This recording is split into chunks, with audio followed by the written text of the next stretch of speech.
धनंजय मुंडे यांनी दिल्लीत अमित शहा यांची भेट घेतल्यानंतर महाराष्ट्रातील राजकीय वातावरण पुन्हा एकदा तापलंय. आपल्याला आज पुन्हा चर्चा करायची आहे. धनंजय मुंडे यांचा मंत्रिमंडळात समावेश होणार असेल तर तो कसा होऊ शकतो? धनंजय मुंडे यांच्या मंत्रिमंडळातील समावेशाचा अडथळे काय आहेत आणि वेळ प्रसंगी धनंजय मुंडे भारतीय जनता पक्षात प्रवेश करू शकतात का? अर्थात हा आत्ताच्या चर्चेचा तातडीचा विषय नसला तरी भविष्यात कधीही धनंजय मुंडे भाजपमध्ये प्रवेश करू शकतात का यावरही आपल्याला चर्चा करायची आहे. कारण धनंजय मुंडे हे तेच आहेत ज्यांनी अजित पवारांची जेव्हा पहाटेचा शपथविधी यामध्ये सहभाग घेतला होता अशी चर्चा आहे. त्याला पहाटेचा शपथविधी म्हणतात की देवेंद्र फडणवीस, अजित पवार आणि त्यांचे सूत्रधार होते धनंजय मुंडे.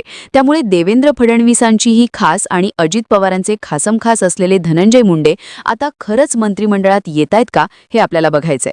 नमस्कार, मी संजय वरकड. आपण पाहत आहोत न्यूज. मात्र आपण आधीच्या चर्चेला तोंड फोडले आहे. खरे म्हणजे धनंजय मुंडे यांची दिल्लीमधील अमित शहा यांची भेट झाल्यानंतर महाराष्ट्रामध्ये त्यांच्या मंत्रिपदाबाबत उलटसुलट चर्चांना उधाण आलं आहे.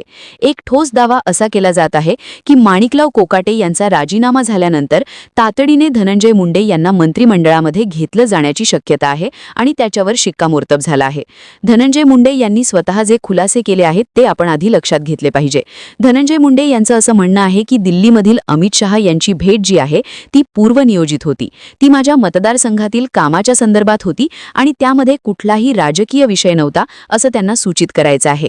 नक्की त्यांचं जरी म्हणणं आपण मान्य केलं तर धनंजय मुंडे हे राज्याच्या मंत्रिमंडळात राहिलेले आहेत. विशेषतः ते भारतीय जनता पक्षाच्या अत्यंत जवळच्या गोटातले मानले जातात. जरी ते अजित पवारांच्या पक्षातले आहेत तरी सुद्धा ते भाजपच्या एकूण आधी पूर्वाश्रमीचे भाजपचे होते आणि आजही त्यांची भारतीय जनता पक्षाच्या मोठ्या नेत्यांसोबत उठबस असते. देवेंद्र फडणवीस आणि धनंजय मुंडे यांचे सुद्धा संबंध खूप घनिष्ठ आहेत. त्यामुळे माणिकराव कोकाटे यांच्यावर कारवाईची टांगती तलवार पूर्वीच्या काळातही होती आणि पुढच्या भविष्यात येऊ शकते. ही माहिती धनंजय मुंडेपर्यंत पोचायला काही फार वेळ लागणार नाही अशी राज्याची परिस्थिती आहे. धनंजय मुंडे यांना कदाचित माणिकराव कोकाटे यांच्या संदर्भातील माहिती आधीच मिळालेली असावी आणि बहुतेक मंत्र्यांनाही सगळी माहिती आधीच मिळते आहे. त्यामुळे त्यात नवल वाटण्यासारखे अजिबात काहीच नसतं आणि या सगळ्या पार्श्वभूमीवर कुठलं तरी निमित्त काढून अमित शहांची त्यांची भेट घ्यायची आणि मंत्रिमंडळाच्या संदर्भामध्ये आधीच राज्यातून जो आपल्याला ग्रीन सिग्नल मिळालेला आहे त्यावर केंद्रातून शिक्कामोर्तब करून आणायचं हे धनंजय मुंडे यांच्या दिल्लीतील वारीचं खरं कारण आहे. आणि त्या बाबतीमध्ये त्यांनी कितीही जरी सांगितलं तरी अनेक मुद्दे उपस्थित होतात की यांचं जे पद आहे ते ग्रह खातं आहे त्यांच्याकडे आणि ते काय आहे ते सरकारचे सर्वेसर्व आहे. त्यांनी ठरवलं तर कोणत्याही मंत्र्याला सांगून, मुख्यमंत्र्याला सांगून त्यांच्या राज्यातील ते मदत करू शकतात. ही गोष्ट खरी आहे. पण जर अशा प्रत्येक राज्यातील मंत्रिमंडळात नसलेल्या एखाद्या आमदाराला त्याच्या मतदारसंघाच्या सदरमधला कामाच्या बाबतीमध्ये अमित शहा जर वेळ द्यायला लागले तर आयुष्य आणखी कुणाकुणाला वेळ देतील हा प्रश्न सर्वसामान्य लोकांना आणि जनतेला आता पडलेला आहे. धनंजय मुंडे यांना वेळ का दिला? त्यांच्या एका मतदारसंघातील प्रश्नासाठी अमित शहा यांनी हा आपल्या या सगळ्या चर्चेचा मूळ रोख आहे. कारण धनंजय मुंडे यांच्या बाबतीमध्ये गेल्या अनेक दिवसांपासून चर्चा आहे की ते मंत्रिमंडळामध्ये पुनरागमन करणार आहेत. ते मंत्रिमंडळात पुनरागमन करतील की नाही करणार, त्यांना मंत्रिमंडळामध्ये अजित पवार दरवाजे खुले करतील की नाही करणार, अजित पवारांनी जर त्यांना मंत्रिमंडळात घ्यायचं ठरवलं तर देवेंद्र फडणवीस यांची भूमिका काय असेल, या सगळ्या चर्चा महाराष्ट्रात घडत असताना आपल्या मतदारसंघातील कामाच्या संदर्भात या संबंधाचं निमित्त करून धनंजय मुंडे जर दिल्लीत जात असतील आणि लोकांना हे सांगत असतील की मतदारसंघाच्या कामासाठी आम्ही केंद्रीय गृहमंत्र्यांना भेटलो तर ते कुठेतरी न पटण्यासारखे आहे.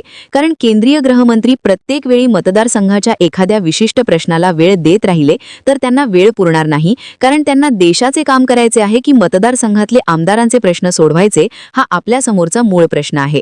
धनंजय मुंडे यांनी मागच्या काळातही अशा गोष्टी खूप सांगितलं होतं की माझं काम असतं.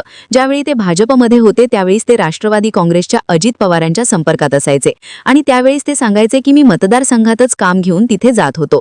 त्यामुळे धनंजय मुंडे साहेबांची ही नेहमीची पद्धत आहे की आपण कोणत्याही कामासाठी गेलो, मूळ काम लपून ठेवायचे आणि दुसरं कारण सांगायचं.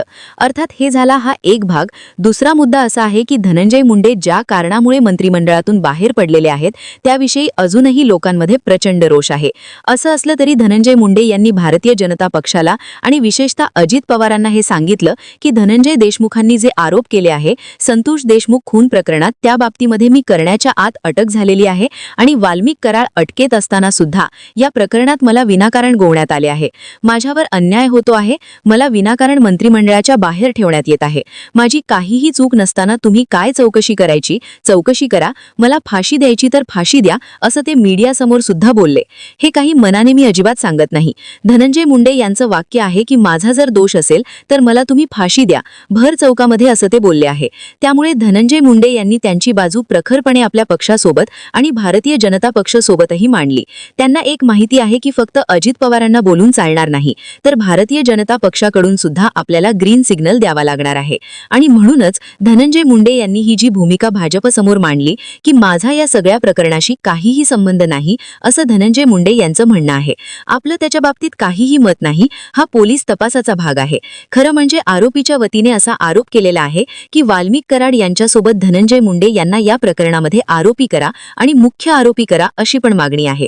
पण या सगळ्या प्रकरणाची सूत्रधार जे वाल्मिक कराड आहेत ते धनंजय मुंडे यांचे खूप निकटवर्ती आहेत. आणि यानंतर या सगळ्या प्रकरणाचा अजूनही तपास लागलेला नसताना पुन्हा जेव्हा धनंजय मुंडे यांच्या मंत्रिमंडळातील समावेशाची बातमी येते तेव्हा स्वाभाविकपणे त्याच्यावर राजकीय खलबतं होणार आणि राजकीय वादळ उठणार. आपण कालच्या व्हिडिओमध्ये सुद्धा हे बोललो आहे की भारतीय जनता पक्षाने एकदा ठरवलं आणि विशेषतः अमित शहानी असं ठरवलं की यांना मंत्रिमंडळात प्रवेश द्यायचा आहे, तर मग राजकीय परिणामांना सामोरं जाऊन सुद्धा धनंजय मुंडे यांचा मंत्रिमंडळात समावेश होऊ शकतो, ही वस्तुस्थिती आहे. त्यामुळे ते येणार की येणार नाही या मुद्द्यावर चर्चा आपल्याला आत्ता करायची नाही, कारण ते येणार हे जवळपास निश्चित झालेले आहे असं आपण काल पण म्हटलेलं होतं. आता मुद्दा हा आहे की धनंजय मुंडे यांनी जी बाजू राष्ट्रवादी काँग्रेस समोर मांडली आणि भारतीय जनता पक्ष समोर मांडली, त्यामध्ये आपण सुरुवातीला जो उल्लेख केला तो महत्त्वाचा आहे. अजित पवारांच्या इकडे आड तिकडे विहे अशी अवस्था आता अजित पवारांची झालेली आहे. आपण एक छोटंसं उदाहरण आधी घेऊयात. मागच्या काळामध्ये आपण चर्चा केलेली होती. आपण आधी सांगितलं होतं की छगन भुजबळ यांचा मंत्रिमंडळात प्रवेश निश्चित झालेला आहे. जेव्हा केव्हा आता मंत्रिमंडळात बदल होईल तेव्हा छगन भुजबळ मंत्रिमंडळात येतील. छगन भुजबळांना शब्द मिळालेला आहे. त्यामुळे जसं आपण बोललो होतो त्या पद्धतीने ते सगळं झालं. कारण आपण शेवटी काही माहिती आपल्याकडे अधिकृतपणे येत असते, त्यानुसारच आपण या सगळ्या चर्चा करत असतो. आणि छगन भुजबळांच्या बाबतीतही ते घडलं. आता असं काय म्हणत तुम्ही, जसं छगन भुजबळांच्या बाबतीत घडली तीच गोष्ट अजित पवारांच्या बाबतीतही घडली. छगन भुजबळांच्या बाबतीत सुद्धा एक अशी गोष्ट सांगितली जात होती की फार काळ जर अशाच पद्धतीने राहिलं तर छगन भुजबळ कोणत्याही क्षणी राष्ट्रवादी काँग्रेसला रामराम करून, म्हणजे जास्त शक्यता भाजपकडे जाण्याची होती. पण दुसरी शक्यता आहे की बाहेरच राहायचंय तर मग शरद पवारांसोबत का नाही, पण ती फार धूसर होती. पण भाजपमध्ये का नाही असा एक प्रश्न होता. आत्ताच्या घडीला सुद्धा हीच गोष्ट आहे. कारण राजकीय नेत्यांना फार काळ वेटिंगमध्ये थांबून त्यांचा राजकीय प्रवास खलास करायचा नसतो असं नेहमी बोललं जातं. त्यामुळे धनंजय मुंडे सुद्धा या सगळ्या परिस्थितीमध्ये भारतीय जनता पक्षाला साकडे घालून बसले आहे की तुम्हाला जे काही करायचं असेल ते लवकर करा, पण मला याच्यातून मुक्त करा आणि माझ्या राजकीय कारकिर्दीमध्ये मला तुम्ही अडवून ठेवू नका. आणि त्यांच्या विनंतीला भाजपने सकारात्मक प्रतिसाद दिलेला आहे. त्यामुळे अजित पवारांची इकडे आड तिकडे विहीर या अर्थानं झालेली आहे. आपण आधी म्हटलं होतं की बघा, धनंजय मुंडे यांच्या बाबतीमध्ये जर मंत्रिमंडळात घेण्यासंदर्भात काही सकारात्मक भूमिका घेतली नाही तर भारतीय जनता पक्ष भविष्यात काय करेल आणि धनंजय मुंडे सुद्धा काय करतील हे आपल्याला त्यांना सांगता येत नाही. आणि दुसरी गोष्ट अशी आहे की अजित पवारांचे आणि धनंजय मुंडे यांचे संबंध हे केवळ राजकीय नसून ते त्यांचे वेगवेगळ्या पातळीवरचे हितसंबंध एकमेकांशी आहेत. त्यामुळे धनंजय मुंडे कोणत्याही पक्षात राहिले तरी अजित पवारांचे आणि त्यांचे संबंध आहे तशीच राहू शकतात. मागच्या काळामध्ये या सगळ्या गोष्टींवर आपण चर्चा केलेलीच आहे. त्यामुळे धनंजय मुंडे यांच्या बाबतीमध्ये कितीही गदारोळ होत राहिला आणि काहीही जरी झाले होत राहिलं तर धनंजय मुंडे यांना एक खात्री आहे की त्यांना आता मंत्रिमंडळ प्रवेशापासून कोणीही रोखू शकणार नाही आणि विरोध होणार त्या विरोधाला सामोरे जायचे. पण मंत्रिमंडळात समावेश होईपर्यंत आपण आपलं किती ताकद आहे, आपले जे संबंध आहेत ते सगळे वापरायचे. यासाठीच धनंजय मुंडे यांची दिल्लीवारी होती. महाराष्ट्रामध्ये त्यांच्या दिल्लीवारीनंतर भलतं वादळ उठलं आहे, खूप वादळ उठलं आहे. आणि ते वादळ असंच सुरू राहिलं तरी धनंजय मुंडे स्वतःची ताकद वापरतील आणि मंत्रिमंडळात येणे अटळ आहे. आपण या सगळ्या घडामोडींवर लक्ष ठेवून राहणार आहोत.